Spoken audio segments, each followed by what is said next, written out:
تاب کے درگے تیرگی پیروی بہر توبہ درائے شباب غوی بشنو از گوش دل مثنوی مانوی در رہے صدق برتا مسمم شوی بشنو از گوش دل مثنوی مانوی در رہے صدق برتا مسمم شوی۔ بسم اللہ الرحمن الرحیم، الحمدللہ رب العالمین، والصلاة والسلام علی سیدنا و مولانا محمد سید الانبیاء والمرسلین وعلی آلہ واصحابہ اجمعین، اما بعد۔ گزشتہ ہم پڑھ رہے تھے حضرت موسیٰ علیہ السلام نے اللہ تعالیٰ سے سوال کیا، پوچھا کہ تو ایک مخلوق کو پیدا کرتا ہے اور پھر اس کو مار دیتا ہے، تباہ کرتا ہے۔ ہر وقت ایک نئی مخلوق دنیا میں پیدا ہو رہی ہے اور پرانی مخلوق دنیا سے جا رہی ہے۔ ایسے ہی ہوتا آ رہا ہے۔ جب سے مخلوق کی تخلیق کا عمل شروع ہوا ہے، یہی ہوتا آ رہا ہے۔ تو کیوں تو اتنا جلدی پیدا کرتا جاتا ہے اور مارتا جاتا ہے؟ ایک مخلوق، ایک جنریشن ایک وقت کے بعد دنیا سے چلی جاتی ہے اور پھر ایک نئی جنریشن، نئے لوگ دنیا میں آ جاتے ہیں۔ تو اس کی کیا وجہ ہے، کیا مصلحت ہے اس کے پیچھے؟ اس پر یہ بتایا گیا تھا کہ اللہ تعالیٰ نے موسیٰ علیہ السلام کے سوال پر موسیٰ علیہ السلام سے ناراضگی ظاہر نہیں کی، کیونکہ عام طور پر جو حکمت والے سوال ہوتے ہیں، جس کی کھوج کی جاتی ہے تو اچھی بات نہیں ہوتی، بے ادبی مانی جاتی ہے۔ بڑے لوگوں کے فیصلوں پر اس طرح کا سوال اٹھانا بے ادبی تصور کی جاتی ہے، لیکن چونکہ موسیٰ علیہ السلام کی نیت صاف تھی، اچھا مقصد تھا، اسی اللہ تعالیٰ نے ان سے ناراضگی اختیار نہیں کی بلکہ ان کو جواب عنایت کیا۔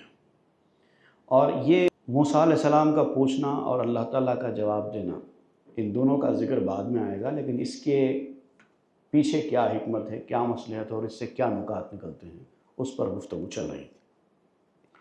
تو یہ بتایا گیا تھا کہ سوال کبھی کبھار خود کے جاننے کے لیے ہوتا ہے اور کبھی کبھار دوسروں کے جاننے کے لیے بھی ہوتا ہے، دوسروں کو اس جواب سے واقف کروانے کے لیے بھی سوال کیا جاتا ہے۔ ایک کلاس میں کبھی کبھار تو سوال خود ٹیچر کرتی ہے چھوٹے بچوں سے کہ بتاؤ یہ کیا ہے، اس کا مطلب یہ نہیں ہے کہ ٹیچر کو معلوم نہیں ہے۔ اور کبھی کبھار ایک بریلینٹ اسٹوڈنٹ جس کو جواب معلوم ہے وہ کھڑے ہو کر سوال کرتا ہے، تو اس کا مقصد یا اس سے سوال کروایا جاتا ہے کہ تم سوال کرو، میں اس کا جواب دوں گا تاکہ دوسرے بچوں کو بھی پتہ چلے، ایسا ہوتا ہے۔ تو موسیٰ علیہ السلام کا پوچھنا یہ اسی نوعیت کا تھا۔ اب اس حوالے سے جو باتیں بیان کی گئی ہیں وہ ہم پڑھیں گے۔ ماہ مزوع اعجمی سازیم خیش، پاسخش آریم چوں بیگانہ پیش۔ کبھی کبھار بہت ساری چیزوں کا جواب ہم جانتے ہیں لیکن پھر بھی سوال کرتے ہیں، اپنے آپ کو ناواقف کی طرح ظاہر کرتے ہیں، جاہلوں کی طرح بن جاتے ہیں اور سوال کرتے ہیں۔ تو اس کا مقصد ہمیشہ یہ نہیں ہوتا سوال کا کہ آپ کو جواب نہیں معلوم ہے اس لیے آپ پوچھ رہے ہیں۔ کبھی کبھار جواب معلوم رکھ کر بھی پوچھا جاتا ہے، اس کے پیچھے ایک دوسری حکمت، دوسری مصلحت بھی ہوتی ہے۔ خر فروشاں خصم یک دیگر شدند، تا کلید قفل عقد آمدند۔ کاروبار میں بھی بہت وقت ایسا ہوتا ہے، بزنس مین کرتا ہے۔ اب یہ گدھا بیچنے والے کی مثال دیتے ہوئے سمجھاتے ہیں کہ گدھا بیچنے والا مارکیٹ میں اپنے گدھوں کو رکھتا ہے بیچنے کے لیے اور کوئی گاہک اس کی طرف رجوع نہیں کرتا، تو بیچنے والے کا ہی آدمی آ کر گدھے کے بارے میں پوچھتا ہے، اس گدھے کی کیا خصوصیت ہے۔ دیکھیے، اگر دکان کے اوپر گاہک آ کر ٹھہرے ہوئے ہیں اور دیکھ رہے ہیں اور دکاندار چاہتا ہے کہ اس کا گدھا بک جائے، لیکن وہ دیکھتے ہیں اور چلے جاتے ہیں، پوچھتے کچھ نہیں ہیں، تو وہ کیا کرتا ہے، اپنے آدمی کو گاہک بنا کر دکان میں بھیجتا ہے، وہ آ کے پوچھتے ہیں کہ بھئی اس گدھے کی کیا خصوصیت ہے، تب وہ اس کو بیان کرتا ہے، حالانکہ پوچھنے والے کو معلوم ہے کیونکہ وہ تو بیچنے والے کا ہی آدمی ہے۔ تو یہ ایک قسم کا گیم ہوتا ہے ایجوکیشنل لائف میں بھی ہوتا ہے، کاروباری دنیا میں بھی ہوتا ہے۔ بہت ساری ایسی دکانیں ہوتی ہیں جہاں پر آپ کو رش دکھائی دیتا ہے، نئی نئی دکان ہے اور وہاں پر رش ہے، ہجوم ہے۔ کیسے ہوتا ہے؟ نئی دکان ایسی ہوتی ہے کہ اس کے بارے میں لوگوں کو پتہ چلنے تک وقت لگتا ہے، ان کے پروڈکٹس کے بارے میں جانکاری حاصل ہونے تک، مارکیٹ میں ان کا نام ہونے تک وقت لگتا ہے۔ لیکن دکان ابھی نئی نئی ہے اور ہجوم ہے، ہجوم ٹوٹ پڑا ہے۔ تو وہ ہجوم کون ہے؟ وہ دکاندار ہی کا اپنا ہجوم ہے جو اس نے جمایا ہے۔ کیونکہ انسانی عادت یہ ہوتی ہے کہ جہاں لوگوں کو زیادہ جاتا ہوا دیکھتے ہیں تو لوگ وہاں پر رجوع کرتے ہیں، بھئی کیا ہو رہا ہے، لوگ اتنے کیوں اس دکان کے پیچھے جا رہے ہیں، تو فلاں چیز بکتی ہے یہاں پر، اچھی بکتی ہے۔ اس طرح سے اس کی پبلسٹی ہوتی ہے، اس طرح سے اس کی مارکیٹنگ ہوتی ہے۔ تو یہ بھی ایک طریقے کی مارکیٹنگ اسٹریٹجی ہوتی ہے کاروبار کرنے والے کی۔ تو یہاں پر آپ گدھے بیچنے والے کی مثال دیتے ہوئے سمجھاتے ہیں کہ گدھا بیچنے والے جو ہوتے ہیں وہ اپنے ہی آدمی کو مقرر کر کے اس کے ساتھ بات کرتے ہیں، کاروبار کرتے ہیں، وہ سوال کرتا ہے، یہ اس کے جواب دیتے ہیں، یہاں تک کہ ان دونوں کے درمیان معاملہ طے پا جاتا ہے۔ وہ گدھا خرید کے لے کے چلے جاتا ہے، تو لے کے نہیں جاتا، واپس پلٹا کے لا کر پھر دکان میں رکھ دیتا ہے، کیونکہ وہ دکاندار ہی کا آدمی ہے۔ لیکن اس دوران جو دیکھنے آنے والے لوگ تھے وہ لوگ راغب ہو جاتے ہیں اور وہ بھی کچھ خرید لیتے ہیں۔ پس بے فرمودش خدا اے ذو لباب، چوں پہ پرسیدی بیا بشنو جواب۔ پھر اللہ تعالیٰ نے ان سے فرمایا کہ اے عقلمند موسیٰ، تو نے سوال کیا ہے تو آ میں اس کا جواب دوں، اور آ اپنے سوال کا جواب حاصل کر۔ موسیٰ تخم بیکار اندر زمیں، تاکہ تو خود وعدہ ہی انصاف این۔ اب جواب دیتے ہوئے اللہ تعالیٰ نے موسیٰ علیہ السلام سے فرمایا کہ اے موسیٰ، ایک کام کرو، زمین میں جا کر بیج بو، کاشتکاری کرو۔ تم زمین میں بیج بو گے، اس کے بعد پھر وہ فصل اگے گی، پھر اس سے تم اناج وغیرہ جو بھی ہے وہ تم کو حاصل ہو، فصل تم کاٹ سکو۔ چونکہ موسیٰ کشت شد کشتش تمام، خوشہایش یافت خوبی و نظام۔ موسیٰ علیہ السلام نے حکم کی تعمیل میں اپنے کھیت میں جا کر کاشتکاری کی، اس کے بعد جب فصل پک گئی اور عمدہ فصل حاصل ہوئی، ان کی محنت کا پھل ان کو مل گیا، تو داس بگرفت و مرارا می برید، پس ندا از غیب در گوشش رسید۔ تو انہوں نے جب دیکھا کہ فصل پک گئی ہے اور اناج یا پھل پھول جو بھی آپ نے لگایا تھا وہ تیار ہو گیا ہے، تو جا کر آپ نے وہ اناج کو درانتی لے کر پورا کاٹ دیا۔ تو جیسے ہی پوری فصل موسیٰ علیہ السلام نے کاٹی، غیب سے آواز آئی اللہ تعالیٰ کی کہ چرا کشتے کنی و پروری، چوں کمال یافت آرامی بری۔ اے موسیٰ، تو نے پہلے بویا، اپنی محنت کر کے اس میں زمین میں بیج بویا، بیج بونے کے بعد اس کے اوپر پانی ڈالا، اس کی رکھوالی کی، جھاڑوں کی حفاظت کی، پرندوں سے حفاظت کی، جانوروں سے حفاظت کی، لوگوں سے حفاظت کی، اور اب جب وہ پک کے تیار ہو گئی تو خود کاٹ دیتا ہے۔ یہ کیا کرتا ہے؟ جیسے موسیٰ علیہ السلام نے سوال کیا تھا کہ پروردگار تو ہی انسان کو بناتا ہے اور تو ہی مار دیتا ہے، یہ ایسا کیوں کرتا ہے؟ تو اب موسیٰ علیہ السلام سے اللہ تعالیٰ پوچھتا ہے کہ تو ہی محنت کر کے بیج بوتا ہے، فصل اگاتا ہے، اور جب وہ فصل پک کے تیار ہو جاتی ہے تو ہی اپنے ہاتھ سے کاٹ دیتا ہے، یہ کیوں کرتا ہے؟ گفت یارب زاں کنم ویران و پست، کہ دریجہ دانہ ہست و کا ہست۔ تو موسیٰ علیہ السلام نے عرض کیا کہ پروردگار، میں کھیت کو ویران اور پست اس لیے کرتا ہوں، کاٹ اس لیے دیتا ہوں کہ اس میں دانہ بھی ہے اور بھوسا بھی ہے۔ اب جب سمجھے مثال کے طور پر گیہوں کی فصل تیار ہوئی ہے تو اب اس کے اندر گیہوں کا دانہ بھی ہوگا اور اس کا بھوسا بھی ہوگا۔ دانہ لائق نیس در انبار کاہ، کاہ در انبار گندم ہم تباہ۔ دانہ اور بھوسا دونوں ایک ہی انبار میں، ایک ہی ذخیرے میں رکھنا مناسب نہیں ہوتا۔ بھوسا بھی گیہوں کے ڈھیر میں جا کر برباد ہو جاتا ہے اور گیہوں بھی بھوسے کے ڈھیر میں رہ کر برباد ہو جاتا ہے۔ اب دیکھیے، فصل میں ہر چیز آپ کے کام کی نہیں ہوتی، اور ہوتی بھی ہے تو ایک خاص طریقے سے اس کو کام میں لایا جاتا ہے۔